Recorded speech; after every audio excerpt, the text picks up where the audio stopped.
বুঝলির মতো চেহারা নিয়ে কলা গাছ আমরাও প্রচুর ভেঙেছি। নতুন কিছু করে দেখাও, এসব পুরাতন হয়ে গেছে। लेकिन ये साला कर क्या रहा है यहाँ पे? আরে ভাই, তোকে নতুন কিছু করতে বলেছি, বিচি দিয়ে সিলিন্ডার ফাটাতে বলিনি।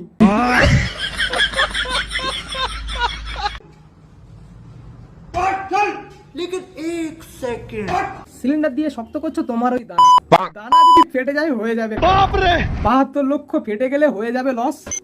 আর কিছু হোক আর না হোক, মানতে হবে বস। না ভাই, এই জিনিসটা আমার কোনো মতে মাথায় আসছে না।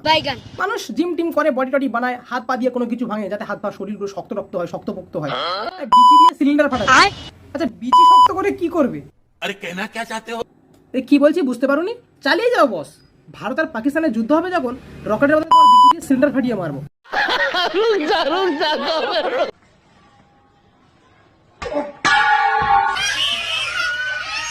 আরে ভাই, তোকে নতুন কিছু করতে বলেছি, জীবন দিতে বলিনি। আর যারা জিম করো, বডি বানাও, বা কারোর দেখে শেখো বডি বানানো, ভুল করে যেন এর দেখে শিখো না, তাহলে তোমার হাতটা ফেটে যাবে।